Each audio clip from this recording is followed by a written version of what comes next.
Bismillahirrahmanirrahim. Selamat datang teman-teman di acara Nutribinar dari STEAM Lab dengan bahasan gizi untuk ibu produktif. Terima kasih teman-teman yang sudah hadir siang hari ini. Sambil kita menunggu yang lainnya ya. Saya ingin sapa-sapa dulu yang sudah hadir dulu. Siapa aja nih? Ada Mbak Amalia dari Bogor. Ada Mbak Eritna dari Bojongkulur. Mbak Reni dari Balikpapan. Ada siapa lagi nih ya? Mbak Christine, Mbak Eksantia, Mbak Mutia, Mbak Pratiwi. Oke, alhamdulillah sudah berkumpul semuanya di siang hari ini. Saya bacakan dulu susunan acaranya ya. Jadi siang hari ini insya Allah kita akan ada pembukaan saat ini sedang berlangsung ya. Lalu selanjutnya ada materi dari Mbak Mita. Lalu ada sesi tanya jawab. Nanti insya Allah teman-teman yang sudah mengisi G-form dan sudah titip pertanyaan, insya Allah kita akan bahas satu persatu ya. Dan dijawab oleh narsumnya. Lalu yang terakhir adalah penutup, dan sebelum kita akhiri acaranya, insya Allah kita nanti ada sesi foto-foto. Perkenalkan, saya Aisyah Fitriana sebagai MC yang akan menemani Mbak Mita siang hari ini. Saya adalah salah satu tim Bukis Play di STEAM Lab. Lalu tentunya ada alasan ya kenapa kami membuka Nutribinar pada sesi kali ini, yaitu biasanya kita kalau misal ada webinar atau Zoom atau ada kelas-kelas itu biasanya kita bahasnya tentang nutrisi buat anak-anak ya. Kalau buat nutrisi buat ibu-ibu tuh kayaknya jarang banget gitu yang bahas. Padahal kita sebagai ibu-ibu tuh kadang sering gitu ya lupa buat ngelakuin. Padahal ada yang bilang juga bahwa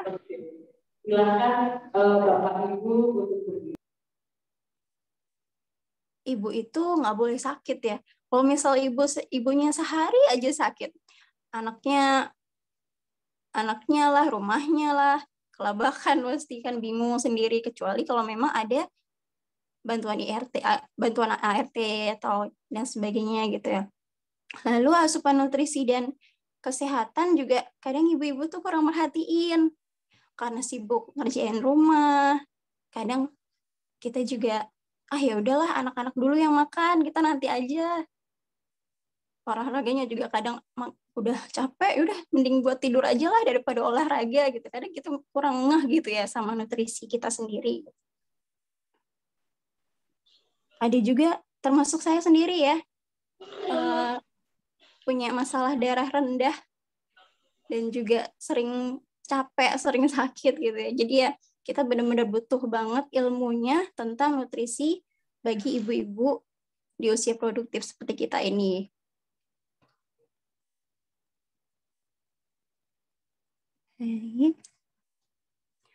Sebelumnya saya izin share dulu ya profil dari narsum.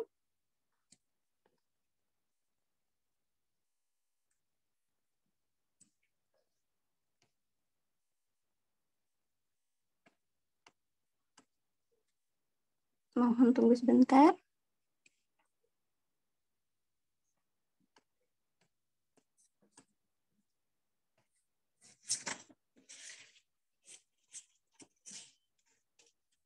Apakah sudah terlihat?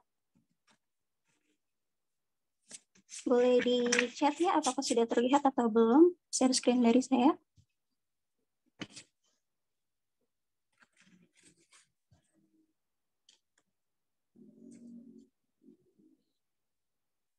Mbak Tirta sudah kelihatan Mbak share screen-nya? Sudah Mbak, sudah. Oh sudah, oke. Jadi hari ini insya Allah narsum kita adalah Mbak Paramita Sari. Kontaknya teman-teman sudah insya Allah bisa terlihat ya, di FB ada Paramita Sari, di Instagram, di YouTube, di WA juga ada. Kalau teman-teman mau sharing atau mau tanya-tanya tentang diet, tentang kesehatan, insya Allah Mbak Mita bisa gitu ya. Lalu di studi pendidikannya Mbak Mita adalah di UGM, di Fakultas Hukum, Master in Health Law dari tahun 2009 sampai 2012. Lalu di UGM juga Fakultas Kesehatan sebagai dietitian di tahun 2008 sampai 2009 dan juga di UGM sebagai sarjana nutrisi kesehatan. Aktivitasnya Mbak Mita saat ini adalah dosen di Alma Ata Universitas Alma Ata, lalu sebagai dietitian, sebagai konselor laktasi, sebagai founder Ngasiu, founder Keluarga Peduli ASI, founder Sisterhood, dan founder Bersama Atasi Stunting. Keahlian Mbak Mita adalah kehidupan lifestyle yang berhubungan dengan kesehatan, lalu kesehatan yang berhubungan dengan anak dan ibu, lalu nutrisi, dan rencana diet. Oke. Mbak Mita, apakah sudah hadir?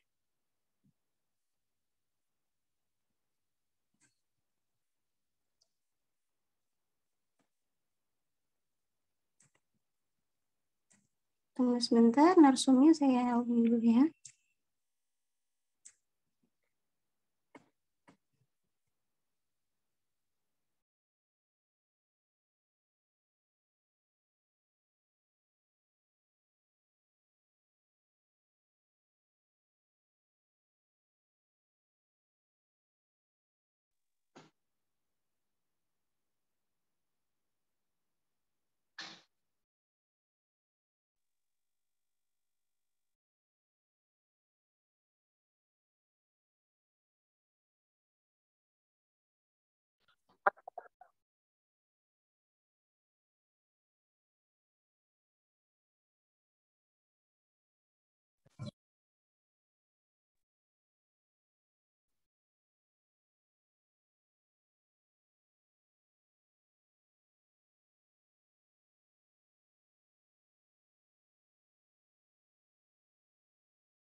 Nunggu narsum, mungkin kita bisa sharing-sharing dulu ya di sini teman-teman, kira-kira problemnya dalam kesehatan, dalam nutrisi masing-masing ada apa aja ya. Misal ada yang mau curhat, misal saya sendiri nih, saya anak 3, dalam sebulan tuh wajib banget gitu pijet-pijet gitu ya, karena capek ngurusin rumah, terus ada GRT gitu ya. Jadi yang namanya nutrisi itu benar-benar yang kurang gitu.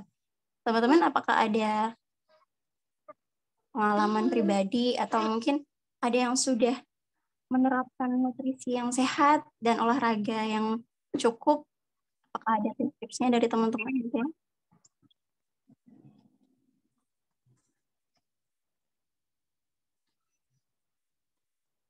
Halo, Mbak Mita?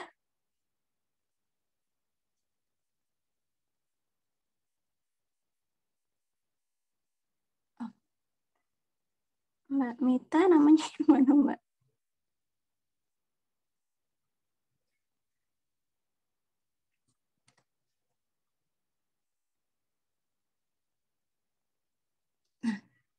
Ini Mbak Mitanya baru join, sebentar.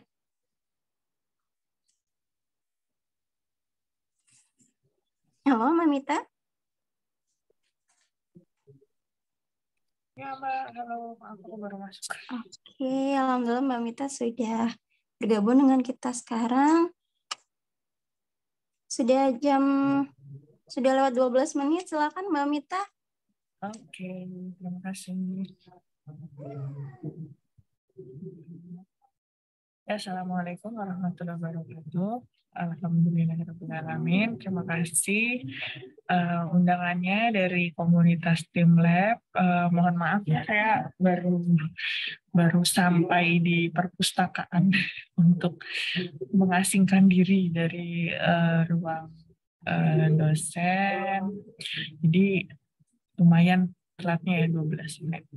Salam kenal untuk ibu-ibu hebat semua di sini. Nama saya Pramita Sari, saya ahli gizi atau biasa disebut dietitian, dan saya juga beramanah sebagai dosen ilmu gizi di Universitas Alma-Ata Yogyakarta.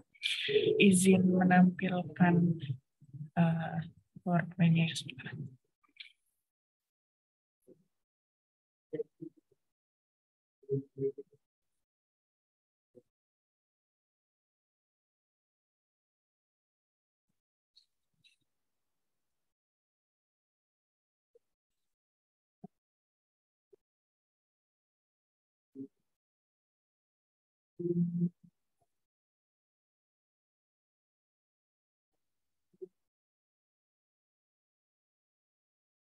Oke.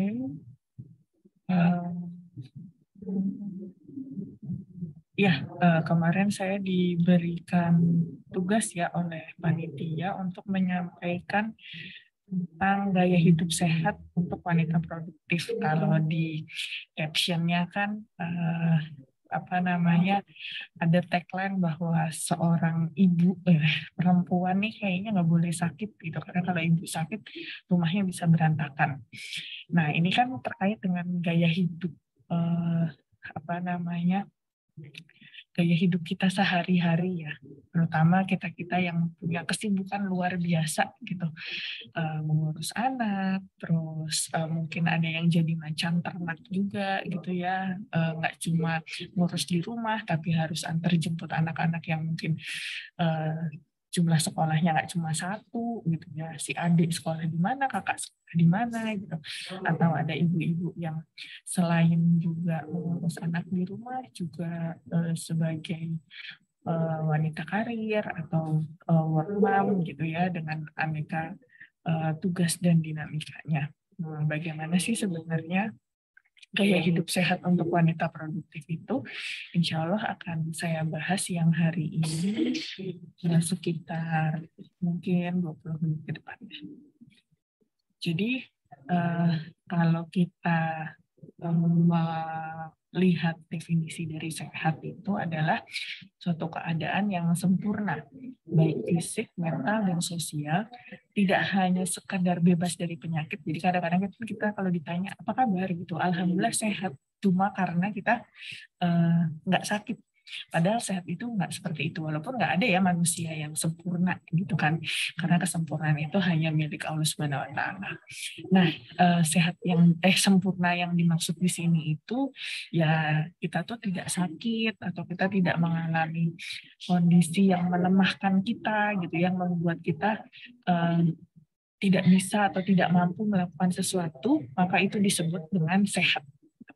Nah, kalau misalnya ada penyakit tapi tidak melemahkan, ya itu tidak bisa dikategorikan sehat. Atau misalnya nggak sakit sih, nggak diopnam, nggak dirawat, tapi mengalami disable gitu ya, nggak mampu melakukan sesuatu gitu. Nah, itu juga termasuk dengan kondisi tidak sehat. Kemudian selain sehat, kita juga mengenal istilah bugar. Apakah sehat dan bugar itu sama? Ternyata tidak. Kalau bugar itu suatu kondisi di mana kita tuh tidak mudah merasa lelah, atau kita tuh masih memiliki tenaga, kita masih memiliki energi untuk melakukan kegiatan kita, walaupun seharian itu kita sibuk banget. Misalnya pagi-pagi sibuk masak gitu ya, udah masak terus nyuci baju, jemur, terus ngomong anak, mandiin anak gitu ya, nyuapin anak dan sebagainya.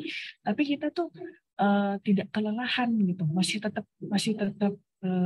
kuat, masih tetap bugar untuk kemudian misalnya nge-gym atau datang arisan atau kemudian belanja ke pasar gitu. Nah, itu disebut dengan kondisi bugar.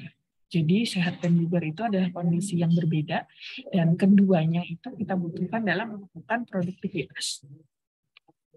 Nah, seringkali ketika kita berbicara tentang sehat dan bugar itu tidak terlepas dari bagaimana kita melakukan diet atau mengatur gaya hidup.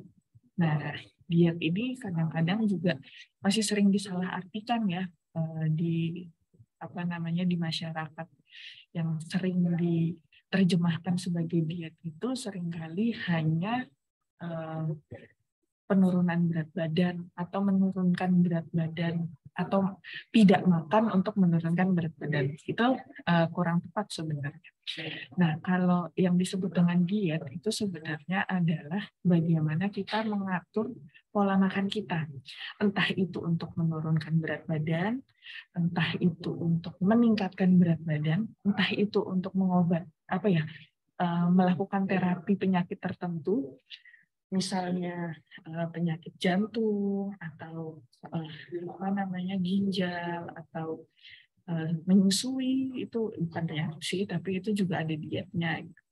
Nah, sebenarnya untuk diet ini di Indonesia itu saat ini dikenal slogan isi piringku. Isi piringku tidak hanya berisi tentang rekomendasi porsi makan, tapi juga membahas tentang gaya hidup kita. Jadi gaya hidup yang harus kita terapkan adalah gaya hidup yang baik tentu saja ya.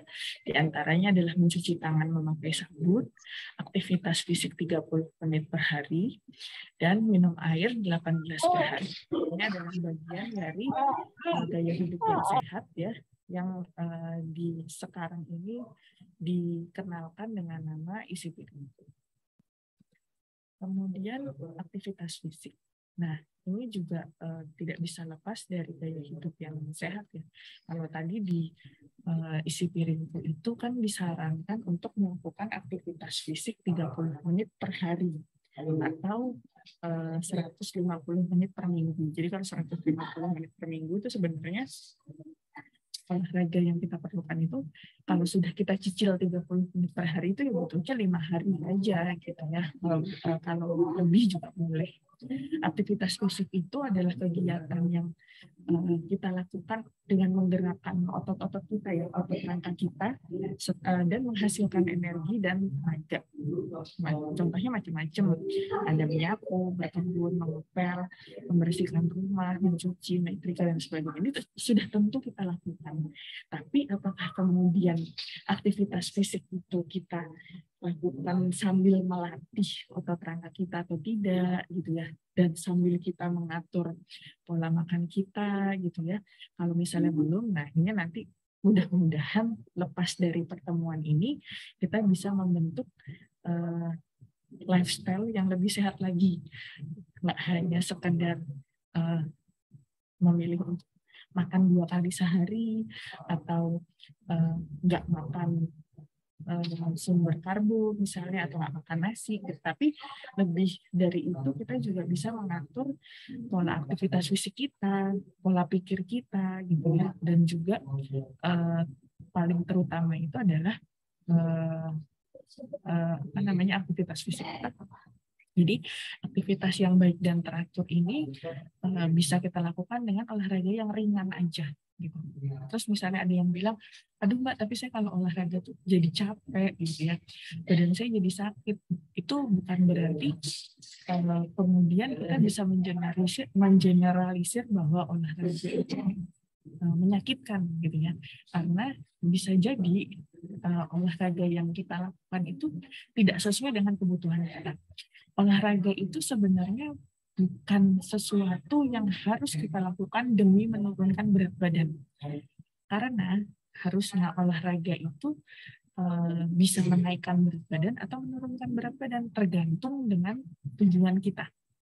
Jadi olahraga itu yang benar itu adalah memperbaiki metabolisme tubuh kita.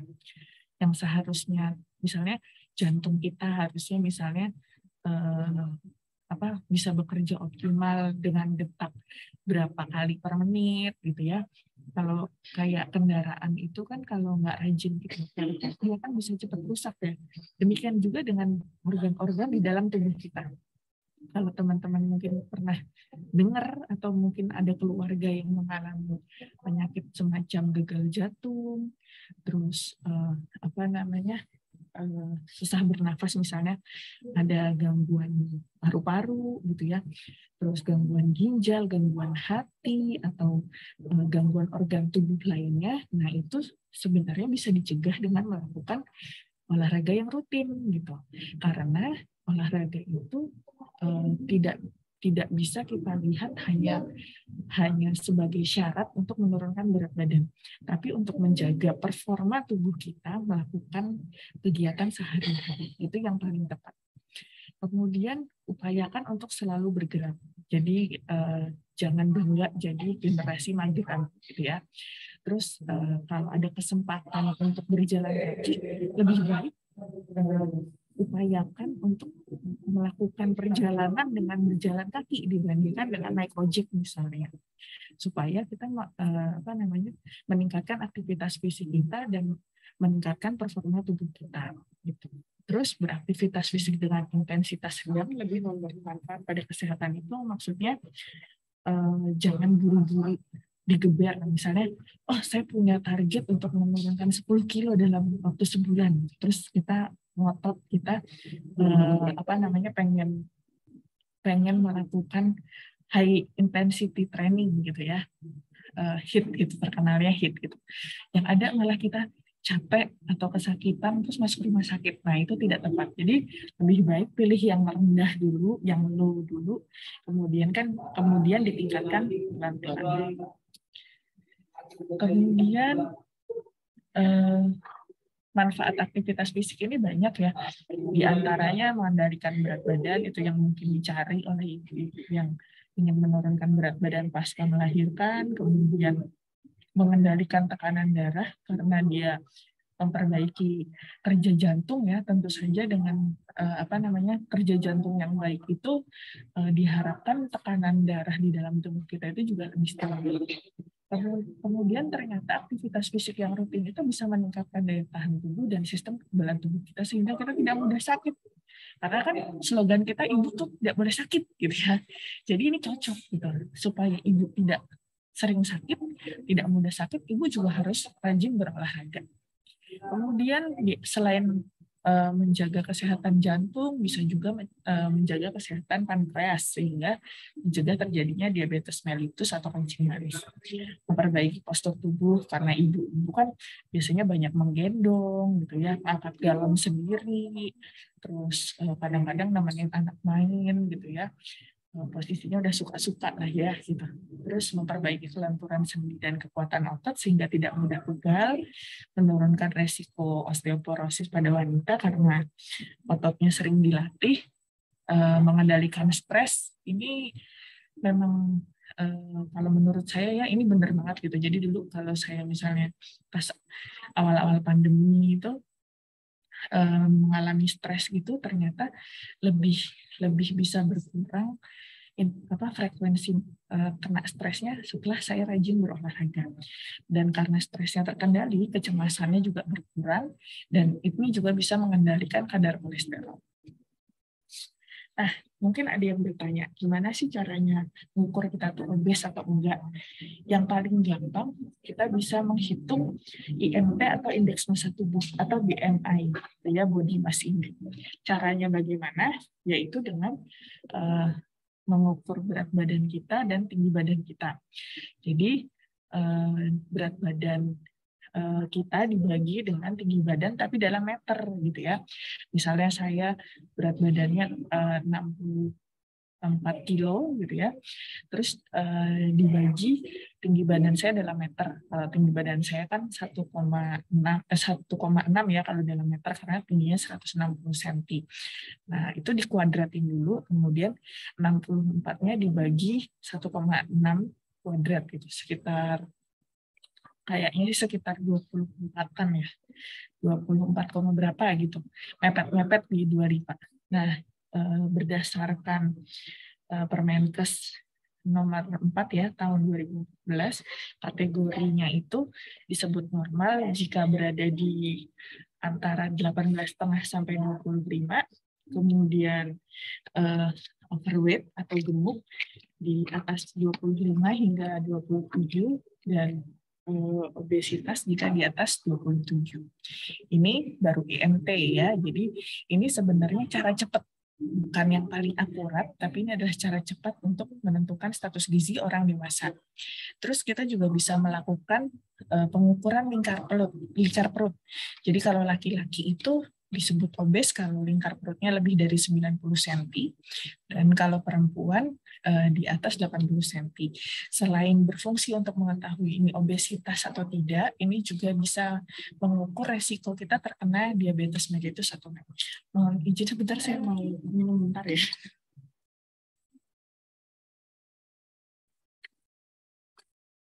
Karena tadi ngos-ngosan habis itu, sedangkan perpusnya ada di lantai 6. Oke. Tadi kita sudah membahas tentang cara mengukur obesitas. Selanjutnya kita akan melihat apa aja sih dampak dari obesitas gitu ya. Nah, ternyata obesitas ini tuh salah satu gejala yang bisa mengundang berbagai penyakit gitu ya. Walaupun ini bukan mother of diseases ya, kalau menurut saya mother of diseases itu masih stres gitu ya. Masih dipegang juaranya oleh stres gitu. Tapi obesitas ini dia tuh nggak mau sendirian biasanya. Dia suka ngajak-ngajak teman. Dari obesitas bisa mengundang stroke. Jadi terutama pada penderita obesitas yang pembuluh darahnya banyak terhambat gitu ya, karena tumpukan kolesterol, plak kolesterol di dalam pembuluh darah, maka bisa terjadi stroke. Kemudian bisa mengundang terjadinya diabetes mellitus tipe 2, karena umumnya obesitas ini didahului dengan pola makan tidak teratur gitu ya, porsinya tidak teratur, porsinya berlebihan gitu. Selain bisa menyebabkan obesitas, itu juga bisa mengganggu kerja pankreas gitu. Jadi mengakibatkan terjadinya DM tipe 2. Terus kalau tadi stroke itu disebabkan oleh penyumbatan pembuluh darah di otak ya. Nah, kalau terjadinya di jantung, itu kita sebut dengan penyakit jantung koroner. Kalau dia ada di pembuluh darah selain di otak dan di jantung, itu juga bisa mengundang terjadinya hipertensi. Jadi kayak gini nih, yang warna kuning-kuning ini adalah tumpukan plak kolesterol ya. Terus ini adalah darah yang tersumbat. Nah, bisa dibayangkan kan, harusnya pembuluh darahnya selebar ini, ada tumpukan plak kolesterol, akhirnya darahnya susah untuk mengalir gitu. Ini yang kemudian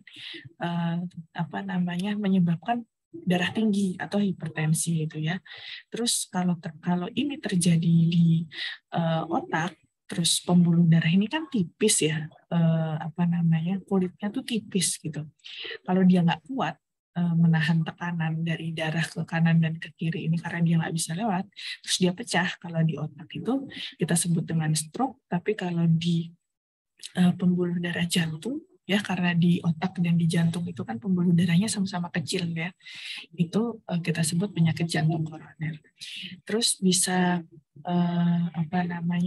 bisa mengakibatkan abnormalitas pada hormon reproduksi, misalnya perempuan yang obesitas itu jadi lebih susah hamil seperti itu. Bisa karena tadi dia memancing diabetes mellitus 2, juga bisa memancing terjadinya PCOS atau polycystic ovarium syndrome. Jadi ini saya dulu pernah ngalamin walaupun saya nggak obes ya. Ini membuat kita jadi susah untuk matang sel telurnya sehingga susah terjadi pembuahan. Kemudian bisa menyebabkan terjadinya osteoartritis, radang sendi lutut dan panggul karena itu terlalu berat ya, terutama kalau obesitasnya itu terjadi di upper body gitu. Terus menumpuk di salah satu tempat, itu sendinya bisa nggak kuat gitu, jadi akhirnya terjadi radang sendi. Bisa terjadi asam urat dan gut juga, varises, kemudian gangguan ginjal, prostat, penyakit kandung empedu biasanya karena terlalu banyak lemak gitu ya, perlemakan hati, kanker payudara, asma, dan henti napas waktu tidur. Jadi sebanyak itu dampak dari obesitas. Kemudian apa aja sih yang bisa menyebabkan obesitas? Di antaranya adalah pola makan yang tidak teratur itu tadi ya, banyak mengkonsumsi makanan gorengan yang minyaknya banyak gitu ya, atau yang lemaknya banyak, atau misalnya dia pakai butter, terus gaji gitu ya, lemak hewan itu, dan manis-manis itu sebenarnya dia memang mengandung karbohidrat.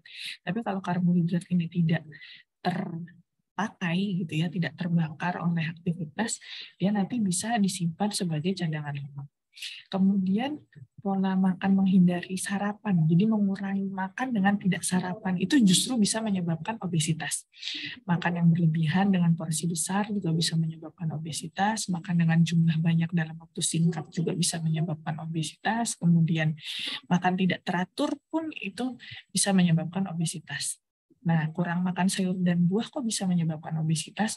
Karena kalau kita banyak makan sayur dan buah, itu asupan seratnya itu tinggi.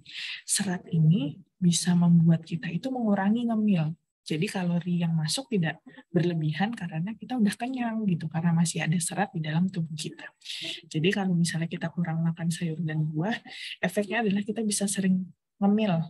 Kita bisa sering ngemil gitu ya, dengan snack-snack yang mungkin kalorinya tinggi tapi gizinya tidak seimbang. Nah, untuk menurunkan berat badan, sebaiknya ibu-ibu itu bijaksana menentukan pola atau sistem untuk penurunan berat badan. Jangan karena keburu-buru gitu ya, karena keburu-buru pengen cepet turun banyak gitu ya, terus melakukan diet yang justru menyakitkan, bukannya menyehatkan tapi malah menyakitkan gitu ya. Penurunan berat badan itu sebaiknya maksimal 2 kg per bulan atau setengah kilo per minggu gitu ya. Jadi jangan senang kalau misalnya ibu itu dapat program atau dapat iming-iming bisa nurunin berat badan 10 kilo per bulan. Itu yang rusak. Walaupun misalnya ibu-ibu turunnya cepat, tapi badannya itu rusak gitu loh, metabolismenya berantakan, terus kemudian hormon-hormonnya terganggu gitu ya, dan emosinya itu bisa ikut terpengaruh. Nah, untuk meningkatkan aktivitas fisik agar berat badan kita juga mudah untuk turun gitu ya, diiringi dengan pengukuran diet gitu ya, kita bisa mulai memperbanyak jalan kaki gitu, naik turun dengan tangga bukan dengan lift gitu ya, terus olahraga bareng keluarga di akhir minggu, jadi bondingnya dapat, target untuk nurunin berat badannya juga dapat. Kemudian jangan mengurangi jumlah konsumsi makanan sehari-hari secara drastis, apalagi tidak didampingi oleh ahlinya, karena itu bisa menyebabkan pusing, lemas, keringat dingin. Intinya ini hipoglikemi sih ya, gejala-gejala hipoglikemi. Jadi yang tadi saya bilang, jangan sampai melakukan diet itu menyakitkan, bukan menyehatkan. Kemudian tidak menggunakan obat-obatan atau apapun bahan penurunan berat badan tanpa pengawasan tenaga kesehatan, karena ini bisa berisiko merusak tubuh kita sendiri. Kemudian kalau kita menurunkan berat badan secara cepat dan drastis, itu tadi ya dapat menyebabkan kehilangan air, cairan, padahal tubuh kita itu 60-70% itu terdiri dari cairan gitu. Jadi kalau cairan dalam tubuh kita kurang atau kita mengalami dehidrasi, itu bisa mengganggu keseimbangan di dalam tubuh. Jadi elektrolitnya juga terganggu gitu ya, kadar elektrolit dalam tubuh kita terganggu, akhirnya fungsi tubuh kita itu ikut terpengaruh. Yang paling kelihatan biasanya pada perempuan itu siklus menstruasinya terganggu, bahkan bisa terjadi amenore atau tidak haid. Kemudian untuk membentuk kebiasaan yang baik dalam hal pola makan yang sehat itu diantaranya minum ya, tadi ada kan diisi piringku sedikitnya 8 gelas sehari atau 2 liter sehari. Kalau pada ibu menyusui, ibu hamil harus ditambah jadi bisa sampai 3 liter sehari. Memperbanyak konsumsi buah dan sayur setiap hari supaya seratnya bertambah, tapi harus tetap diimbangi dengan cairan yang adekuat. Kemudian upayakan untuk memilih sumber pangan yang segar gitu ya, terutama yang diolah dengan cara direbus atau dikukus gitu. Paling enggak kita mengurangi asupan lemak dengan mengurangi minyak-minyakan atau goreng-gorengan. Terus hati-hati dengan konsumsi kecap, saus, makanan berkemasan ya, makanan dengan kemasan, penyedap rasa yang tinggi natrium gitu ya, karena itu bisa menyebabkan kita merasa lebih sering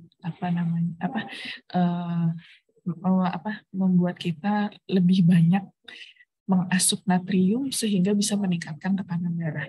Jangan lupa membaca label untuk memilih makanan dan minuman yang kita beli ya, karena kadang-kadang kita cuma suka-suka aja tapi ternyata di dalamnya itu gulanya tinggi gitu ya, otomatis kalorinya juga tinggi gitu, sehingga kita malah dapat tambahan kalori gitu ya, padahal tidak kita inginkan karena kita sedang menjaga berat badan misalnya atau untuk menurunkan berat badan. Apa yang bisa kita lakukan kalau kita mengalami obesitas? Tentu saja tadi ya, melakukan aktivitas fisik yang lebih banyak, kemudian membatasi asupan gula, garam, dan lemak berlebihan, dan memperbanyak konsumsi buah dan sayur supaya seratnya lebih tinggi dan kita nggak lebih banyak pil, yang ada nanti berat badan kita tambah naik. Kemudian untuk menentukan pola makan sebaiknya hubungi ahli gizi untuk minta diatur ya pola makannya yang tepat sesuai dengan kebutuhannya. Jadi jangan cuma ikut-ikutan, jangan cuma melihat oh si seleb ini dia bisa turun 27 kilo dalam waktu 1 bulan dengan cara makan hanya 500 kilokalori misalnya. Habis itu dia sakit, kan nggak diliput kan waktu dia sakit ya, pokoknya dia turun 27 kilo aja gitu. Padahal ternyata itu tidak sehat. Harusnya kalau misalnya kita mau menurunkan berat badan itu ya disesuaikan dengan kebutuhan kita masing-masing, dan itu yang punya ilmunya ya di dietitian atau nutrisionis. Kemudian kita bisa mengurangi konsumsi sumber karbohidrat ya yang tinggi gula seperti itu supaya tidak menambah cadangan lemak di dalam tubuh kita. Terutama yang harus dihindari adalah karbohidrat sederhana atau gula simpel gitu ya, seperti makanan-makanan yang rasanya sangat manis seperti itu, terus permen, madu, selai, kemudian minuman-minuman soft drink yang gulanya tinggi. Terus mengurangi konsumsi makanan berlemak gitu ya, makanan yang digoreng, yang menggunakan santan kental, kemudian mentega dan margarin, itu adalah salah satu cara yang perlu diatur gitu ya ketika kita mengalami obesitas. Nah, untuk isi piringku bagi penderita obesitas itu makannya perlu menggunakan pola piring T. Jadi separuh dari isi piringnya itu buah, kemudian sisanya itu 1/4 sumber karbo dan 1/4 sumber protein dan lemak tentu saja. Untuk tips kuliner sehatnya, pilihlah jenis makanan yang sehat, porsinya juga tidak terlalu besar, kemudian perhatikan jumlah kalori yang dimakan gitu ya. Awalnya mungkin kayak ribet banget sih gitu, tapi lama-lama kita akan terbiasa. Pilih menu yang banyak mengandung sayuran agar konsumsi seratnya lebih banyak. Hindari perut kosong saat kita ingin kulineran, maksudnya sih biar bisa ngicip banyak gitu ya, tapi hati-hati itu bisa menyebabkan kita binge eating ya, jadi kita jadi lapar mata terus kalorinya jadi berlebihan. Terus kita juga bisa meningkatkan aktivitas fisik setelah kita misalnya mengkonsumsi makanan yang jumlahnya lumayan besar gitu ya, misalnya nggak enak nih nolak undangan gitu, atau acara kantor makannya enak-enak gitu ya. Habis itu bisa kita kompensasi dengan melakukan aktivitas fisik yang lebih meningkat gitu ya, supaya yang masuk tidak lebih banyak disimpan daripada yang dikeluarkan. Ingat, kebutuhan maksimal orang per hari setara dengan gula 4 sendok makan, garam 1 sendok teh, garamnya cuma 1 sendok teh, jangan dibalik ya, dan lemak 5 sendok makan. Jadi lemak yang kita pakai untuk menggoreng itu maksimal sebenarnya 5 sendok makan dalam 1 hari. Kemudian untuk pangan pengganti ini di sini mungkin kita sering konsumsi. Ini bukan berarti nggak boleh, tapi jangan sering-sering. Jadi jangan dikonsumsi berlebihan. Contohnya mie instan karena dia tinggi natrium atau garam gitu ya. Terus kornet ini tinggi natrium karena dia ada pengawetnya. Ini juga sosis dalam kemasan ini biasanya tinggi natrium. Demikian juga dengan bahan panganan lain ya kayak makarel, sarden yang ada di dalam kemasan atau buah-buah kalengan itu juga biasanya ada tambahan natriumnya untuk mengawetkan. Kemudian yang di bawah ini creamer kental manis dan sirup ini karena mengandung gula yang tinggi ya, gula sederhana yang tinggi. Jadi sebaiknya dihindari untuk tidak menambah asupan gula. Bisa diganti dengan gula biasa aja, nggak usah pakai creamer kental manis ini dan sirup misalnya. Terus ada kecap ini supaya nggak berlebihan sih sebenarnya. Jadi ini boleh, tapi jumlahnya juga nggak berlebihan. Terus untuk panganannya karbohidrat sebaiknya lebih memperbanyak karbohidrat kompleks ya, seperti beras, sereal, bihun, mie, telur, kemudian biskuit dan lain sebagainya gitu ya, supaya kenyangnya lebih lama. Nah, ini salah satu contoh dari isi piringku untuk 1 kali makan dan ukuran rumah tangganya ya. Jadi untuk makanan pokok bisa nasi atau penukarnya misalnya biskuit atau apa namanya kentang, ubi gitu ya. Kira-kira 1 kali makan itu kita bisa mengkonsumsi 150 gram nasi atau setara dengan 3 centong nasi kalau nasinya nggak banyak ya. Atau kalau misalnya centongnya penuh gitu ya, kita bisa kasih 1,5 centong. Ini setara juga dengan 3 kentang ukuran sedang, 1,5 gelas mie kering. Terus untuk lauk pauk, ini kurang lebih ukurannya 700 kilokalori ya. Untuk lauk pauk 75 gram ikan kembung ini setara dengan 2 potong ayam sedang tanpa kulit ya. Karena kulit ini lemaknya juga tinggi jadi sebaiknya dihindari. Kemudian setara juga dengan 1 butir telur ayam dan 2 potong daging sapi sedang. Ini pilih salah satu gitu ya. Jadi kalau misalnya nggak ini bisa dipilih pandangannya. Terus makanan pokoknya misalnya nasi ditambah lauk hewani dan lauk nabati. Kalau 100 gram tahu ini setara dengan 2 potong tempe. Terus sayurannya 1 mangkok sedang dan buahnya sekitar 150 gram. Ini adalah satu kali makan ya, porsinya sekitar segini gitu untuk 700 kilokalori. Kalau misalnya disarankan 500 kilokalori berarti tinggal tinggal dimodifikasi aja, misalnya lauk hewaninya dikurangi atau lauk nabatinya dikurangi.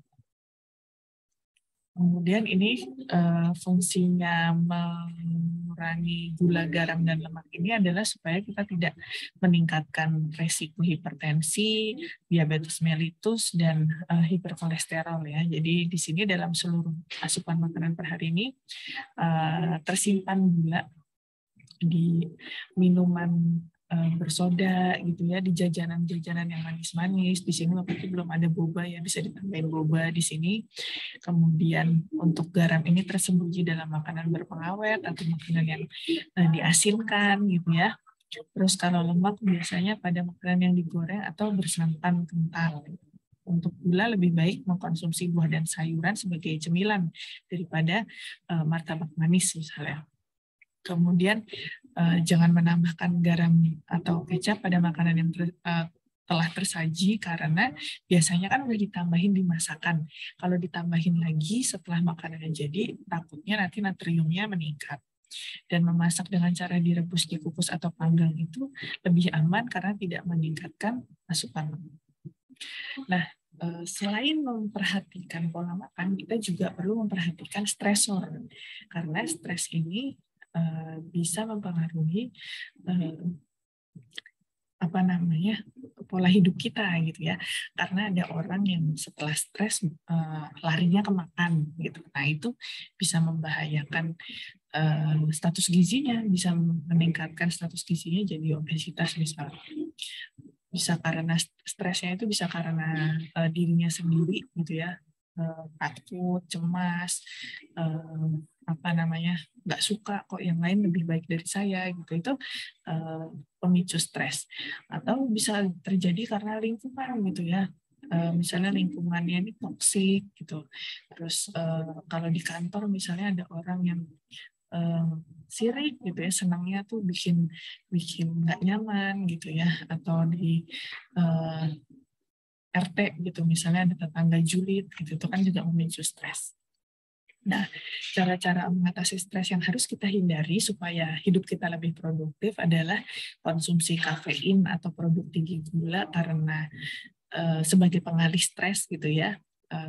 Copingnya terus lari ke sini, terus makan tidak teratur atau berlebihan, alkohol dan narkoba, menjauhi tetangga, teman dan keluarga gitu ya, jadi lebih senang sendirian gitu, nggak mau sharing sehingga akhirnya stresnya malah bertambah berat.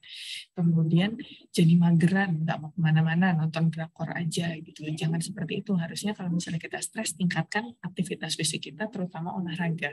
Nanti insya Allah stresnya teratasi.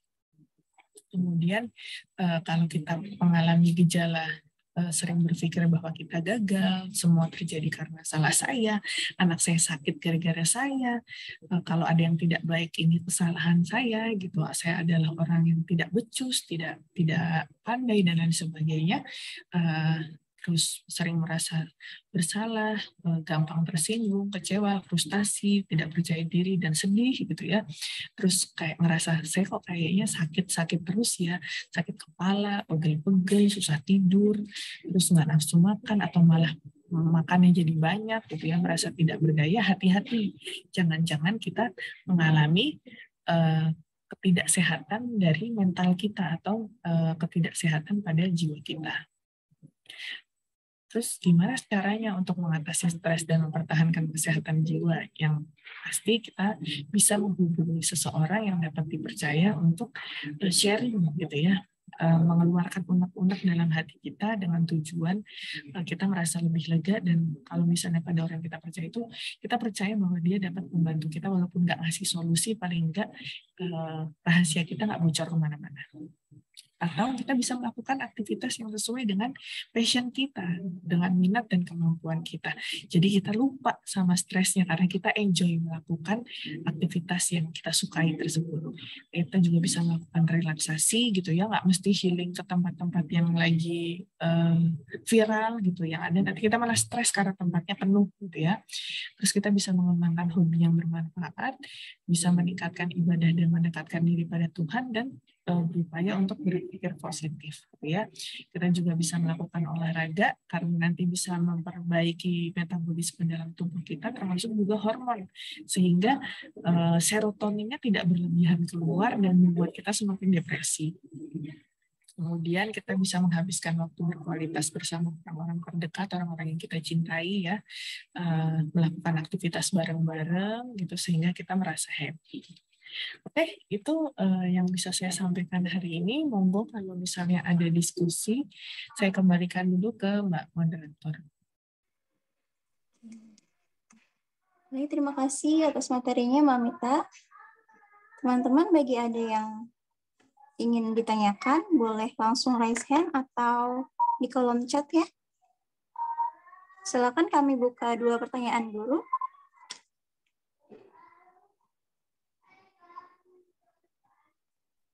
Aku deh, Mbak. Boleh, Mbak Tita, gimana? Siang, Mbak Mita. Mbak Mita kan untuk usia menopausnya wanita itu kan kisaran 45 sampai 55 ya, Mbak. Nah, paling banyak itu 51 tahun. Nah, sebenarnya ada nggak sih, Mbak? Maksudnya pola hidup sehat itu akan memundurkan, jadi usia dengan pola hidup sehat itu usia menopausnya jadi lebih mundur atau sebenarnya nggak ngaruh gitu. Thank you, Mbak Mita. Terima kasih Mbak Tirta pertanyaannya terkait menopause. Ada lagi yang mau sekalian ditanyakan atau saya jawab dulu ini? Boleh dijawab dulu, Mbak. Oke. Jadi sebenarnya menopause itu kan sangat tergantung juga dengan metabolisme hormon kita ya Mbak. Nah, kalau misalnya pola hidup kita itu baik, terus metabolisme hormon kita baik, ditambah misalnya secara genetis itu kita nggak punya potensi untuk lebih cepat ininya, apa namanya ya, kalau sebelum kita menopause itu kan kita head dulu ya. Kan zaman sekarang itu kan anak-anak itu kayaknya headnya juga ada yang lebih cepat ya. Kalau masa saya dulu tuh kan anak-anak itu pertama kali head biasanya kelas 6 SD, kelas 1 SMP gitu ya. Jadi kayaknya tuh yang sekarang itu kelas 3, kelas 4 tuh udah ada yang head gitu ya. Nah, itu kan menandakan bahwa generasi setelah kita itu hormonnya itu bisa lebih cepat matang dan bisa lebih cepat habis juga gitu. Saya juga nggak pernah nanya sih sama ibu saya misalnya atau angkatan-angkatannya ibu saya apakah dulu haidnya setara dengan saya ketika pertama haid atau lebih mundur usianya, kayaknya ada yang lebih mundur juga ya gitu. Jadi sebenarnya sih biasanya kalau menopause itu juga terkait dengan usia head kita, Mbak. Jadi kalau pada generasi yang headnya lebih maju, biasanya menopause-nya juga lebih maju gitu ya. Tapi mungkin itu juga bisa dicegah dengan pola hidup yang lebih sehat, karena kan kalau kita lihat-lihat juga kenapa sih anak-anak sekarang itu hormonnya lebih cepat keluar, hormon sekundernya lebih cepat keluar, itu kenapa? Tentu saja dipengaruhi oleh pola aktivitas gitu ya, pola makan terutama yang paling kelihatan ya, karena masa-masa anak-anak sekarang itu kan udah kenal yang namanya fast food gitu ya, junk food dengan aneka macam jenisnya, makanannya juga biasanya lebih lebih banyak gulanya, lebih banyak preservatifnya ya, makanan berpengawet. Jadi itu akhirnya mempengaruhi hormon kita, terus membuat dia jadi misalnya lebih cepat memicu perubahan hormon sekunder gitu ya, keluarnya head, dan nanti bisa jadi menopause-nya juga jadi lebih cepat. Itu sih Mbak. Selain itu mungkin bisa karena faktor genetis gitu ya, tapi insya Allah kalau misalnya kita menjalani pola hidup yang sehat, aktivitas fisiknya juga dirutinkan, maka metabolisme hormonnya juga bisa lebih stabil istilahnya begitu. Selain itu kan memang kalau perempuan itu ini ya, usia 40-an ke atas itu memang resikonya bermacam-macam gitu. Selain misalnya tadi kan ada kejadian menopause, ada perubahan hormon juga. Nah, perempuan itu kalau udah usia 40 tahun itu lebih rentan terkena polelitiasis. Jadi ada batu empedu atau ada gangguan pada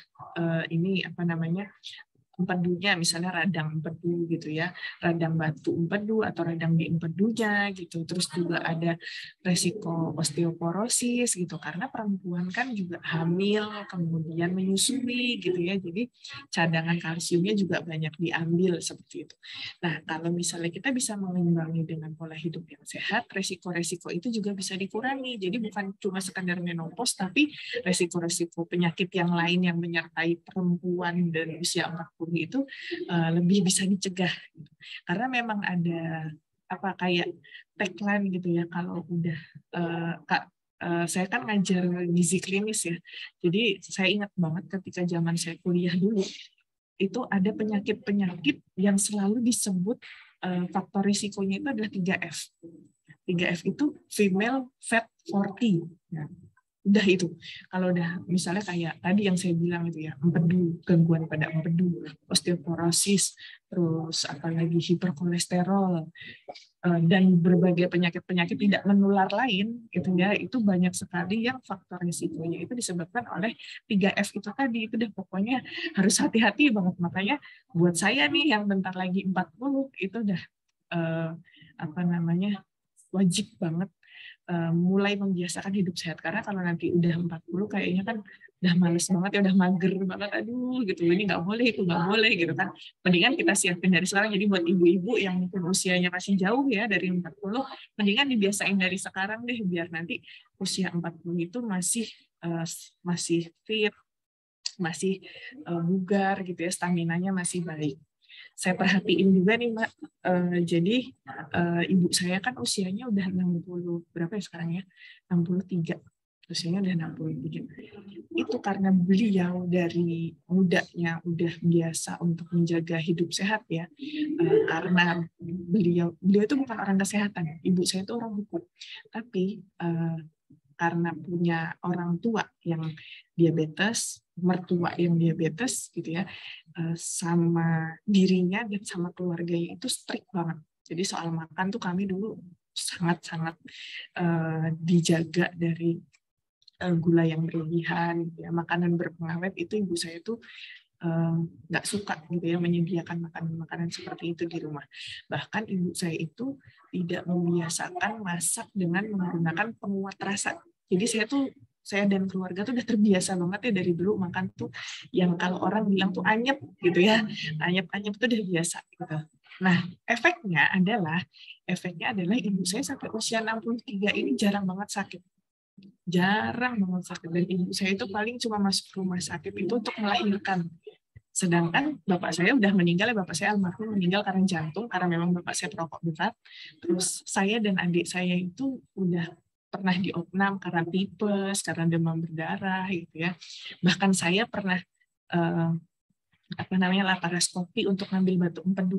Tapi bukan karena saya suka makan makanan berlemak ya, karena memang saya punya gen dari nenek saya yang dari bapak itu punya batu empedu, kemudian om tante saya dari bapak juga rata-rata punya batu empedu gitu. Akhirnya saya juga kena gitu. Jadi di generasi saya yang kena gitu. Nah, itu anak-anaknya udah kena seperti itu gitu, tapi ibu saya itu masih sehat sampai sekarang. Begitu. Jadi mudah-mudahan memberikan inspirasi. Buat anaknya sih sudah menginspirasi, tapi ya masih butuh lebih istiqomah untuk mengikuti jejak beliau. Gitu, Mbak. Monggo ada lagi. Mbak Tirta, ada tanggapan? Atau teman-teman lainnya ada tanggapan? Itu Mbak... dari saya mungkin. Oke. Mbak Eritrina dari... Ya, Assalamualaikum warahmatullahi wabarakatuh. Waalaikumsalam warahmatullahi wabarakatuh. Saya ibu rumah tangga 39 tahun. Nah, dari penjelasan yang tadi Ibu sampaikan, gini, jadi intake nutrisi saya tuh maksudnya gini, aku takutnya aku terlalu sering jajan manis, apalagi kan zaman sekarang ya GrabFood, Gojek gitu kan, apalagi yang boba gitu kan. Yes. Nah, terus saya pribadi sih senang sayur, cuman untuk mengolah sendiri sayur itu kadang ya jujur aja malas lah. Repot kan, kita kadang lebih sering udahlah beli aja gitu kan. Padahal namanya beli kan pasti penguat rasa, natrium gitu-gitu kan. Terus ya olahraga mungkin adalah kita ikut klub senam lah, atau kadang Sabtu Minggu masih ikut. Nah, yang jadi pertanyaan, apakah dengan kita mengkonsumsi suplemen vitamin itu bisa ngejar kebutuhan nutrisi kita, dan itu aman enggak? Nah, karena yang saya takutkan itu umur 39 kan takutnya, aduh aku keburu menopause enggak ya? Nah, kemarin beberapa lihat iklan-iklan kayak skincare, iklan perawatan rambut, kayak uban itu terjadi karena kita kekurangan vitamin A, gini misalkan kayak gitu ya. Terus aku mulai lagi, oh iya ya, ya udah kalau buah kan aku bisa nyetok buah tuh kan kayak semacam fast food gitu ya. Kayak aku misal kemarin nyoba detok gula, aku stok buah. Cuman tetap aja ya, punya anak-anak kecil kan, dia jajan wafer nggak habis, mamanya habisin sayang. Nah, pertanyaannya itu, apakah dengan mengkonsumsi suplemen itu bisa ngejar, ataukah yang saya takutkan itu resikonya ke ini apa Mbak? Ginjal. Ginjal. Nah, itu tuh. Takutnya kayak gitu. Begitu saja pertanyaannya. Terima Oke, kasih. Mbak. Terima kasih pertanyaannya, Masya Allah. Ini keren banget pertanyaannya. Jadi, kalau dulu saya pernah bertanya hal yang sama ke dosen biokimia saya ya. Jadi waktu itu kan dulu ibu saya itu seringkali membiasakan kami untuk menjaga imunitas dengan minum suplemen vitamin C gitu ya. Dosisnya tinggi lagi 1000 mg ya. Nah, terus saya tanya ke dosen, Pak, sebenarnya boleh nggak sih minum suplemen-suplemen vitamin dengan dosis tinggi untuk menjaga imunitas gitu. Saya ingat banget jawaban beliau, begini katanya, tubuh kita itu kan diciptakan oleh Tuhan gitu ya, yang juga menciptakan alam semesta. Jadi antara bahan makanan yang alami gitu ya sebagai sumber vitamin dan mineral dan lain sebagainya itu ya, karena kan sebenarnya semua yang diciptakan di alam ini itu mengandung kebaikan-kebaikan yang sering kita pelajari itu. Jadi mengandung vitamin, mineral, kemudian karbohidrat, protein dan lemak gitu ya. Nah, kalau yang kita makan itu alami, maka dia udah sepasang dengan tubuh yang diciptakan Tuhan untuk kita gitu. Tapi kalau misalnya kita pakai suplemen, nggak ada satu suplemen pun yang dia bisa menyaingi ciptaan Tuhan yang Maha Kuasa gitu. Jadi misalnya gini, kalau saya makan, kan kebutuhan vitamin dan mineral untuk tubuh kita tuh sebenarnya sedikit banget, cuma 85 mg kalau kondisi kita sehat gitu ya. Nah, 85 mg itu sebenarnya bisa dipenuhi oleh satu buah jeruk. Itu kalau kondisi kita sehat, gitu ya. Nah, dalam satu hari gitu ya? Dalam satu hari. Nah, itu. Terus kalau misalnya kita makannya, saya kayaknya takut sakit nih, karena lagi musim COVID gitu, atau lagi musim flu gitu ya. Saya mau makan 3 buah jeruk dalam sehari gitu. Saya mau makan 3 buah jeruk dalam sehari. Ya nggak apa-apa gitu. Vitamin C itu kalau misalnya kelebihan dalam tubuh kita, dia akan dibuang melalui urin. Itu kata dosen saya. Nah, kalau dia dibuang melalui urin, kalau yang kita makan jeruk beneran, ini yang jeruk yang diciptakan oleh Allah Subhanahu wa Ta'ala gitu ya, itu bisa disaring dengan mudah oleh filter ginjal kita. Karena penciptanya, yang pencipta si vitamin C ini dengan kita kan satu pasang gitu ya, jadi keluarnya gampang. Tapi kalau kita pakai suplemen, kita pakai buatan manusia, kan dia tuh besar molekulnya tidak bisa sama dengan ukuran filter ginjal kita gitu ya. Jadi butuh tenaga yang butuh usaha yang lebih besar dari ginjal kita untuk mengeluarkan sisa-sisa vitamin C-nya itu. Jadi jawabannya itu begitu.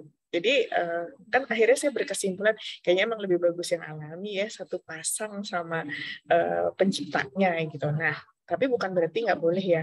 Cuma kita nggak boleh sering-sering pakai itu, karena kalau namanya suplemen itu kan memang diciptakan dibikin untuk booster ya, untuk booster. Karena misalnya kayak kemarin kondisi COVID gitu ya, yang begitu mendadak gitu, dan daya tularnya demikian besar gitu, akhirnya beberapa kan harus di boosting dengan suplemen vitamin. Cuma jangan dijadikan kebiasaan. Jadi setelah itu saya terus kemudian sounding ke keluarga dan bilang ke ibu juga. Jadi akhirnya ibu saya juga berhenti gitu, maksudnya nggak lagi mewajibkan kami setiap hari minum vitamin C dosis tinggi seperti itu, karena berhati-hati juga sama kondisi organ di dalam tubuh seperti itu. Nah, apakah konsumsi suplemen itu bisa menggantikan? Sebenarnya sih kalau dibilang menggantikan ya, itu banyak yang kurang tepat. Jadi sebenarnya kayak kalau kita makan buah dan sayur, yang kita konsumsi itu tidak hanya vitamin C-nya aja, atau vitamin A-nya aja, atau vitamin E-nya aja. Di dalam sayur-sayuran itu ada serat. Nah, itu nggak bisa digantikan oleh suplemen. Gitu. Karena serat itu ya emang apa ya, alami dari bahan yang ada di alam gitu, misalnya di dalam kulitnya atau di dalam, kalau kita makan jeruk tuh kan ada serat-seratnya tuh. Nah, itu tidak bisa digantikan oleh suplemen gitu. Dan fungsi serat dalam tubuh kita itu juga banyak, nggak cuma sekedar untuk mengenyangkan perut gitu ya, karena apa namanya, dia tidak bisa tercerna jadi membuat kita kenyang lebih lama. Lebih dari itu, serat ini kalau diimbangi dengan cairan yang cukup itu bisa mencegah sembelit, bisa mengobati konstipasi gitu. Karena serat itu bisa menyapu gitu. Jadi menyapu sisa sampah-sampah metabolisme di dalam tubuh kita untuk kemudian dikeluarkan. Kalau kita kurang serat, biasanya salah satu efeknya adalah kita mudah mengalami sembelit, mudah mengalami konstipasi gitu. Susah untuk buang air besar karena nggak ada sapunya. Serat ini juga bisa membantu membersihkan pembuluh darah kita dari plak-plak kolesterol. Jadi sebenarnya fungsinya banyak banget, dan itu nggak semuanya bisa digantikan oleh suplemen. Tapi di saat-saat misalnya genting gitu ya, misalnya kita lagi sakit. Saya kan dulu kena tuh yang Omicron bulan apa ya? Yang tahun ini kayaknya tuh, yang awal tahun kemarin itu kan saya kena juga tuh. Itu saya minum suplemen di hari-hari ke berapa ya? Kayaknya hari pertama sampai hari keempat itu saya minum suplemen juga karena badannya nggak enak banget. Ya, buat nambahin antibody. Ya, biar badannya tuh rada enakan dikit gitu. Jadi maaf nambahin, kalau misalkan buat anak ya umur sekitar 12-13 itu sebenarnya kebutuhan nutrisi kayak sayur, protein, dan buahnya itu juga nggak banyak-banyak banget ya. Soalnya anak-anak tuh susah makan sayur, kalau buah sih masih bisa lah dipaksa, protein otomatis. Itu sebenarnya aku tuh kadang takutnya gini, ini anak cukup nggak ya kebutuhan nutrisi sayurnya gitu. Makanya kadang ayahnya bilang, udah tambahin suplemen aja, vitamin gitu-gitu kan. Makanya tapi aku bingungnya itu, kebutuhannya tuh sebenarnya tuh berapa gitu loh. Kalau Ada nggak sih buat ngecek gitu, Dok? Kalau kebutuhan itu sebenarnya kita bisa pakai isi piringku. Tadi isi piringku yang tadi. Mbak Seser. Jadi isi piringku itu, jadi ini sebenarnya secara umum ya, kecuali untuk anak di bawah 2 tahun, ini bisa diberlakukan untuk usia remaja, usia anak-anak sekolah sampai ke dewasa. Nah, isi piringku ini, jadi kebutuhan kita tuh sebenarnya kalau ini ada piring dibagi dua, gini ya, dibagi dua area, sebelah kiri sama sebelah kanan. Yang sebelah kiri ini lauk-lauk sama makanan pokok ini porsi untuk memenuhi makronutrien kita. Jadi zat gizi makro yang diperlukan oleh tubuh kita. Zat gizi makro tuh kayak karbohidrat, protein, sama lemak. Nah, ini kan karbonya kita dapat dari makanan pokok ya, besarnya sekitar 30% lah, 30-35% ini isinya sumber karbo. Kemudian 15-20% ini isinya lauk pauk. Jadi sumber protein sekaligus lemak. Di dalam sini ada protein hewani ya, ada lauk hewani, ada lauk nabati. Ini udah separuh sendiri nih. Terus bagaimana dengan sayur dan buah? Nah, sayur dan buah itu kebutuhannya separuh piring sebelah kanan ini. Jadi sayuran 30%, kemudian 20%-nya dari buah-buahan. Gitu. Ini yang sebelah kanan ini adalah kebutuhan mikronutrien kita atau zat gizi mikro. Jadi vitamin dan mineral itu masuknya di separuh piring yang sebelah sini. Nah, ini cara kita untuk menilai apakah kebutuhan kita sudah terpenuhi atau belum. Gitu. Terima kasih sekali atas pencerahannya. Ini ada pertanyaan dari Mbak Tia, Mbak. Jadi kalau yang isi piringku tadi, itu kalau buat yang ibu menyusui, porsinya sama atau ada tambahan gitu ya, pemakannya jadi double apa berapa kali sekali gitu.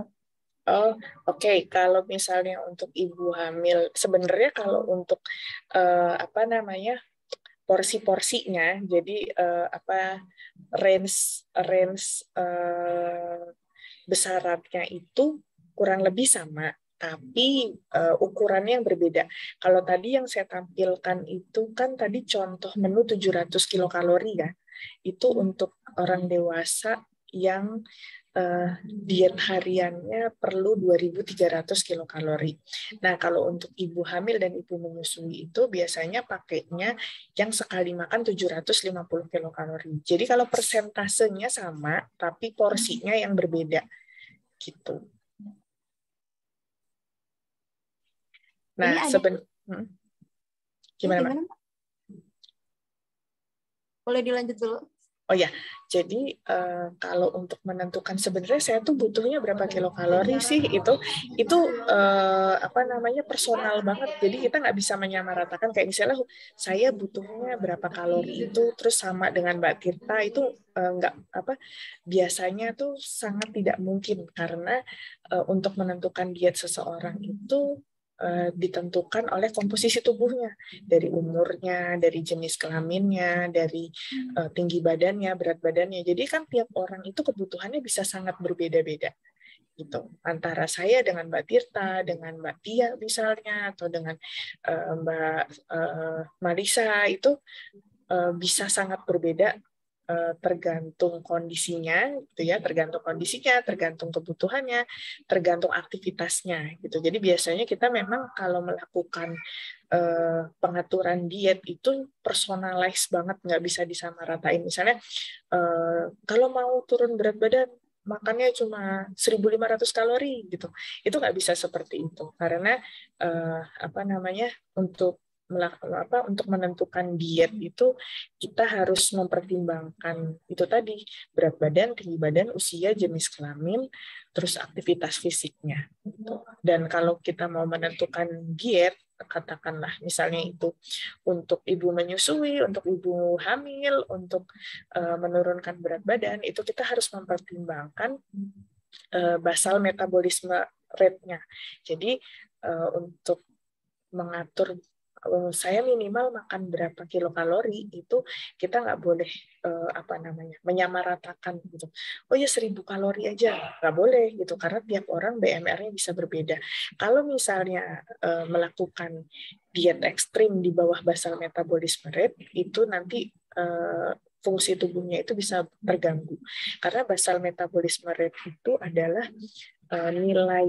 nilai yang dipakai tubuh kita nilai energi minimal yang dipakai oleh tubuh kita untuk melakukan fungsinya, untuk melakukan pekerjaannya. Misalnya walaupun saya diem aja gitu ya, saya duduk aja nih, nggak ngapa-ngapain, nggak lari, nggak jalan gitu ya, itu tetap menghabiskan kalori gitu.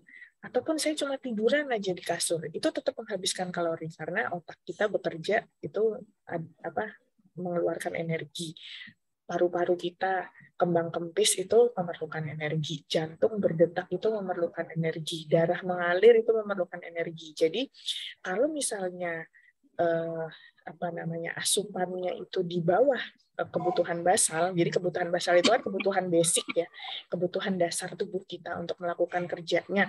Kalau itu sampai tidak terpenuhi, nanti yang terganggu itu ya paru-parunya, jantungnya, aliran darahnya, gitu ya, nafasnya bisa terganggu, kemudian kerja otaknya juga bisa terganggu. Gitu. Jadi nggak boleh asal-asalan untuk melakukan diet. Gitu, gitu Mbak.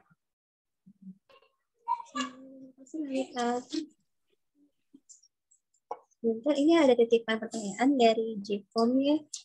Jadi di Jipom kemarin ada beberapa teman yang nanya, Mbak, ada beberapa problem, ada yang HB-nya rendah, terus ada darah rendah, vertigo, sampai ada yang gejala PMS juga. Ini bisa nggak sih saya simpulkan bahwa masalah-masalah ini tuh bisa diatasi ya? Iya, kalau misal kita pola makan, pola olahraga, sama pola stresnya itu dijaga, itu bisa mengurangi risiko-risiko seperti itu gitu ya. Bisa banget. bisa banget soalnya kayak misalnya tadi ada yang tensinya rendah. Nah, tensi rendah ini berkaitan dengan aktivitas.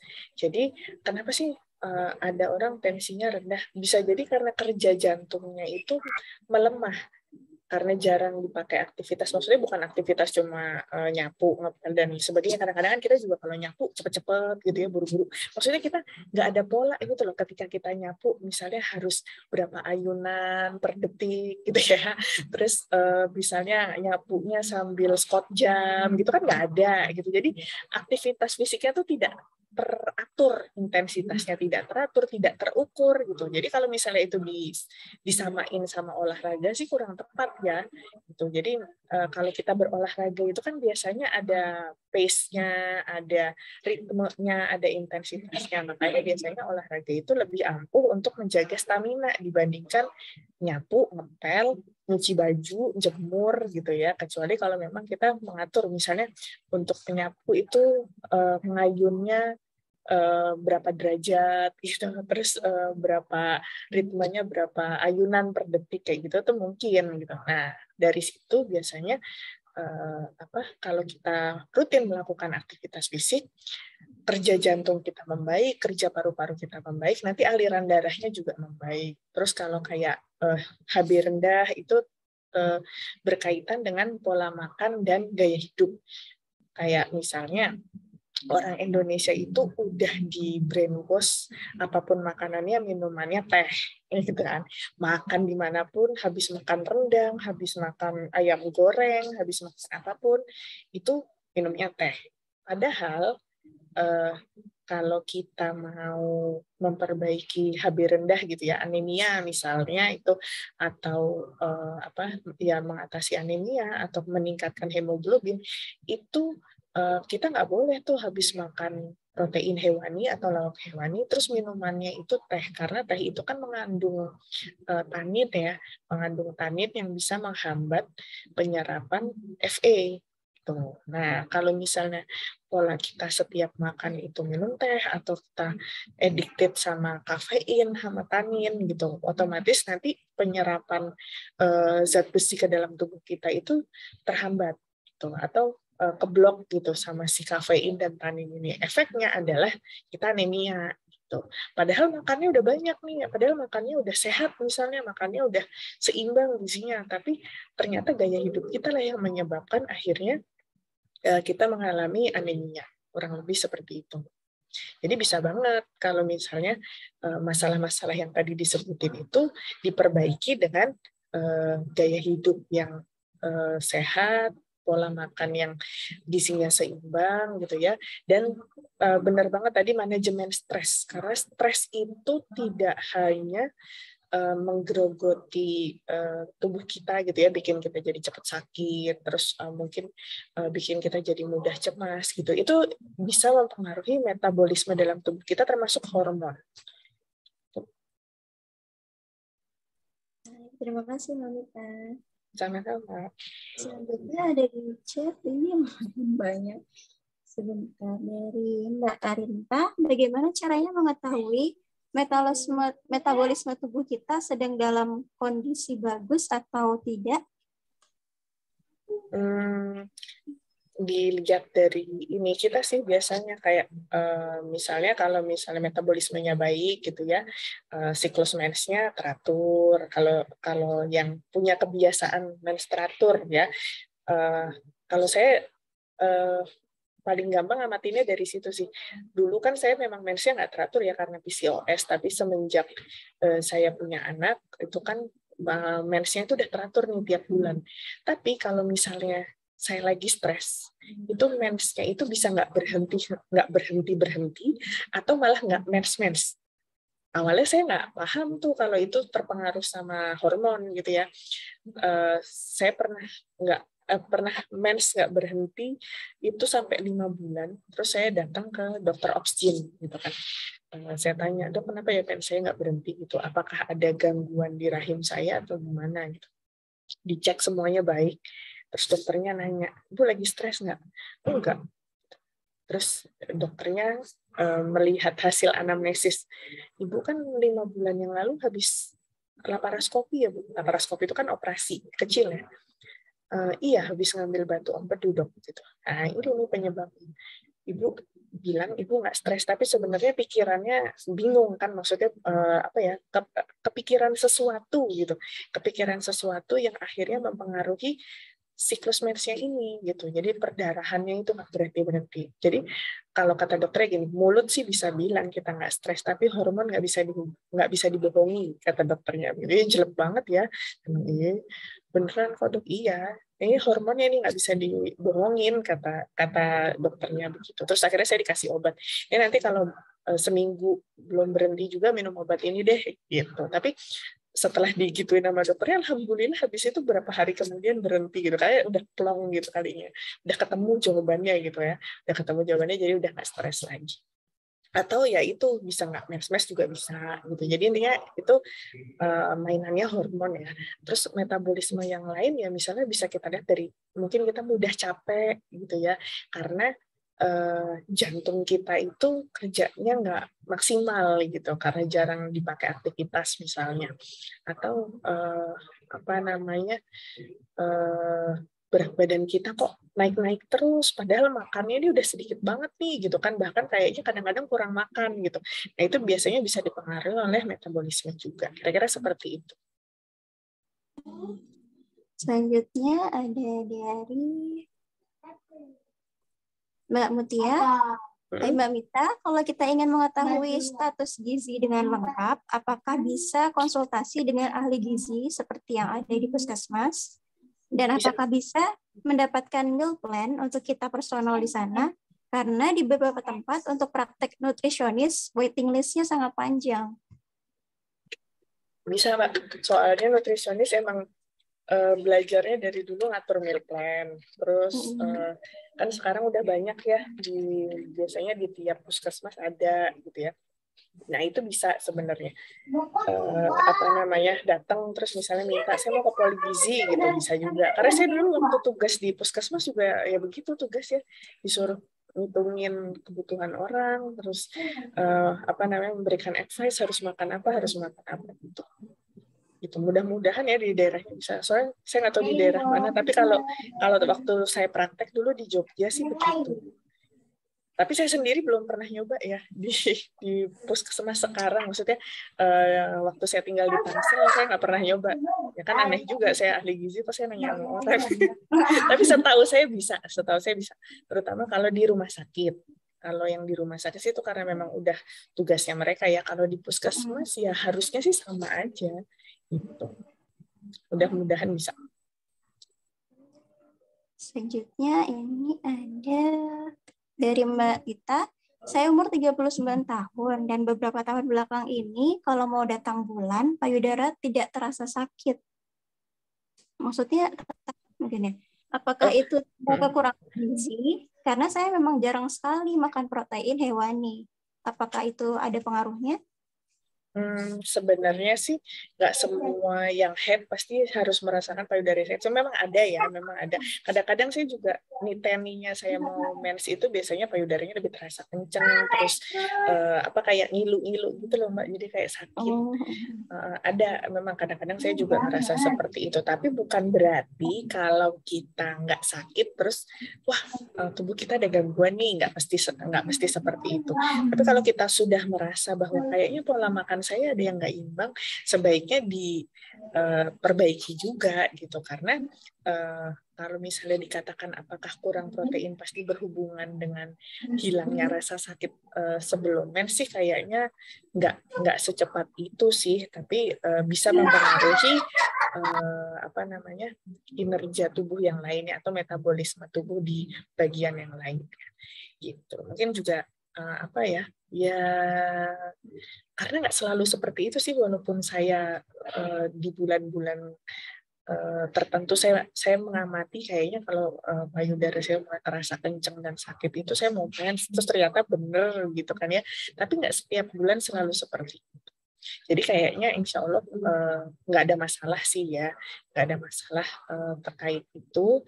Tapi kalau misalnya dirasa memang makanannya kurang seimbang, terutama dalam protein, tidak ada salahnya untuk diperbaiki, karena protein itu fungsinya untuk tubuh kita itu adalah memperbaiki sel yang rusak, untuk menjaga sel-sel tubuh kita gitu ya dari kerusakan, untuk meningkatkan imunitas gitu. Jadi nggak cuma sekedar memperbaiki reproduksi gitu. Lalu ini ada dari Mbak Amalia. Mbak Mita izin tanya, bagaimana cara memperbaiki pola hidup atau gaya hidup untuk siklus menstruasi yang normal tapi lama, sekitar 11 hari. Sedangkan selama 7 hari pertama hanya berupa flek. Ini kok objek ya? Iya, jadi ini kan tidak dilengkapi dengan keterangan apakah Mbak Amalia ini memakai IUD atau enggak ya. Soalnya gini Mbak, saya memperhatikan setelah saya pakai IUD, gitu ya, selama saya pakai IUD, terutama di 2-3 tahun awal itu biasanya siklus mens saya itu berubah. Jadi kalau sebelum saya pakai IUD dulu gitu ya, zaman belum menikah, terus zaman belum pakai IUD itu, zaman sebelum hamil maksudnya, zaman sebelum hamil itu biasanya saya mens itu 8 hari gitu ya, 8 hari itu maksimal biasanya. Tapi setelah saya pakai IUD, itu saya mens itu bisa sampai 14 hari, 15 hari, 17 hari gitu ya, jadi panjang gitu. Kalau kata dokter obstetrik saya waktu itu, memang itu penyesuaian, jadi adaptasi, jadi siklus mensnya jadi memanjang. Tapi sekarang ini tuh saya udah tahun ke-6 pakai IUD yang kedua. Jadi anak saya kan 2 ya. Tiap kali saya habis melahirkan tuh saya selalu pakai IUD. Nah, yang paling lama nih yang sekarang, yang anak kedua, karena memang saya udah nggak ada rencana nambah lagi. Itu setelah anak saya umur 6 tahun itu siklus mens saya udah balik lagi, udah 11 hari gitu. Dan biasanya ada yang, bahkan kalau saya tuh ada yang dari awal sampai akhir itu cuma ngeflek. Nggak selalu yang gumpalan darah yang gede-gede gitu, yang pekat banget gitu, nggak selalu. Tapi siklusnya tetap gitu di tanggal itu.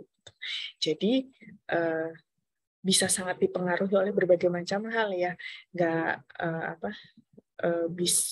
bisa karena pola aktivitasnya yang kurang teratur atau kurang seimbang gitu ya, pola makan juga bisa, atau karena penggunaan alat kontrasepsi itu juga berpengaruh, setahu saya begitu. Kalau misalnya ada tambahan, misalnya saya kalau mau mens tuh sakit banget gitu, jadi sakit banget sampai nggak bisa beraktivitas, nah itu tidak ada salahnya untuk diperiksakan, karena kadang-kadang kalau misalnya yang sakitnya amat sangat itu, pengalaman teman-teman saya dulu ya, itu ada yang karena gangguan, misalnya ada endometriosis gitu kan, atau cuma gangguan hormon misalnya gitu. Apalagi ya, kayaknya itu deh. Ini ada satu lagi, Mbak Mita. Silahkan. Gimana pendapat Mbak Mita tentang raw food? Sebenarnya bagus nggak untuk tubuh? Karena saya pernah baca ada beberapa sayuran yang nggak bisa dicerna manusia. Raw food itu apaan sih? Raw food. Oh, raw food. Sorry. Makanan mentah. Oke. Sayur mentah mungkin. Oh ya, raw food. Oke. Jadi gini, kalau misalnya dibilang ada beberapa sayuran yang tidak bisa dicerna manusia, itu salah. Yang benar, semua sayuran bukan semua sayuran ya, semua serat dalam sayuran dan buah itu tidak bisa dicerna sama manusia. Gitu. Jadi memang serat itu tidak bisa dicerna oleh manusia, dan serat itu ada di dalam sayuran dan buah gitu. Bukan cuma beberapa ya, semuanya, semua serat itu tidak bisa dicerna oleh manusia gitu. Memang fungsinya serat itu tidak untuk dicerna agar dia bisa membantu yang tadi saya bilang, bisa membantu mengatasi sembelit, hiperkolesterol, terus kemudian tadi ya, menyapu sampah-sampah itu. Jadi memang Allah menciptakan serat itu tidak untuk dicerna. Dia memang tidak bisa dicerna. gitu. Dan dia nanti akan keluar seperti bentuk aslinya gitu. Jadi serat itu masuknya seperti itu, keluarnya seperti itu, emang gitu. Nah, kalau ditanya pendapat saya tentang raw food, nah ini sebenarnya kalau dibilang baik ya baik, kalau dibilang bahaya ya ada bahayanya juga. Nah, baiknya kenapa? Jadi sebenarnya kan saya sering ditanya gini, Mbak, kalau makanan itu yang paling baik untuk menjaga nilai gizinya, agar nilai gizinya itu tidak rusak, tidak hilang, itu diapain? Gitu. Ya kan, pasti ada yang mau nanya gitu ya. Nah, pertanyaan itu nggak diapa-apain. Karena semua proses memasak, entah itu direbus, entah itu dikukus, entah itu digoreng, entah itu dipanggang, itu akan mengubah komposisi molekul dari protein, lemak, karbohidrat dan lain sebagainya, vitamin dan mineral. Ada vitamin dan mineral dan struktur protein yang pasti akan berubah, akan berkurang kualitasnya kalau kena panas. Nah kan kalau direbus, dikukus, digoreng, dipanggang, dibakar, itu kan semua ada kalornya, kan ada panasnya. Jadi pasti berubah. Nggak mungkin ada yang nggak berubah kalau dia dimasak. Nah kalau mentah, kan otomatis nggak dia apa-apain. Jadi nilai gizinya nggak berubah. Misalnya dia tadinya proteinnya 100%, kalau nggak dimasak, kalau kita makan mentah-mentah, ya proteinnya tetap 100% karena dia nggak kena panas kan, nggak dia apa-apain. Itu kebaikannya raw food. Tapi bahayanya karena kalau kita beli sayuran, ya, terutama sayuran yang kita nggak tahu nih nanamnya gimana, gitu ya, nanamnya seperti apa, pakai disinfektan atau enggak, pembasmi hamanya pakai apa, itu bahaya kalau kita makan mentah-mentah, gitu kan. Kecuali kita nanam sendiri, kita tahu kita ngerawatnya pakai apa, kita mupukinnya pakai apa, gitu ya, kita tahu zat-zat kimia yang masuk ke dia berapa gitu, itu masih aman. Misalnya kita melakukan nanam sayuran pakai cara organik gitu ya, nggak pakai pupuk kimia, nggak pakai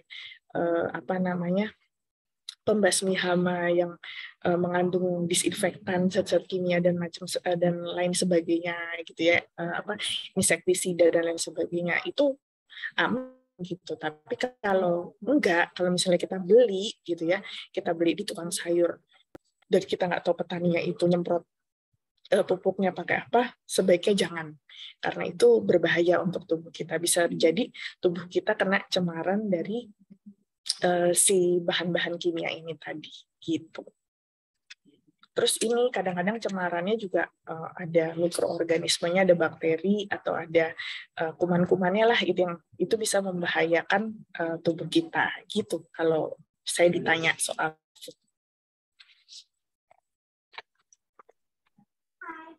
Terima kasih Mbak Mita. Mbak Mita karena sudah 1,5 jam ini, Mbak Mita boleh ada kata-kata penutupnya, Mbak? Oke, terima kasih untuk ibu-ibu semua yang sudah mau bergabung siang hari ini. Mudah-mudahan kita semua selalu terjaga produktivitasnya, kesehatan dan kebugarannya, nggak hanya jiwanya tapi mentalnya juga, karena ya itu tadi seperti yang sempat saya bahas di slide ya, bahwa kesehatan mental kita itu juga akan bisa berpengaruh terhadap kesehatan fisik kita. Dan mungkin ini pesan yang udah sering saya ulang-ulang di forum manapun, anak-anak kita itu nggak butuh ibu yang sempurna.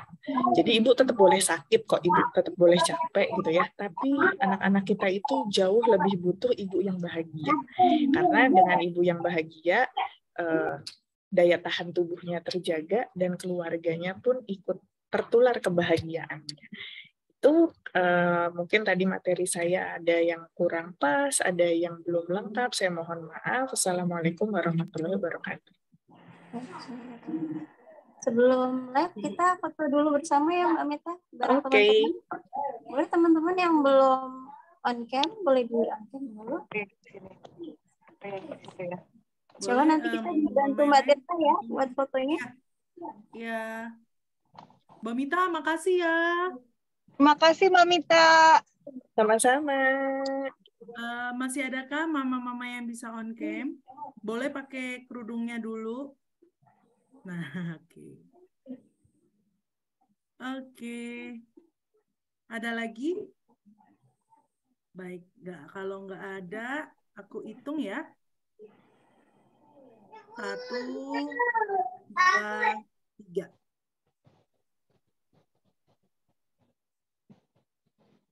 Oke, terima kasih Mbak Mita. Iya, Mbak Tirta, sama-sama.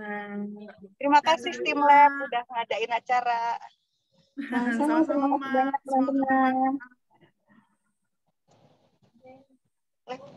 Liatin keluar. Ya boleh Boleh dipersilakan kalau Oke, ada yang pamit mau ya. Ya, makasih Mbak Mita, sehat-sehat. Oke, sama-sama, Mbak. Makasih. Makasih Bu.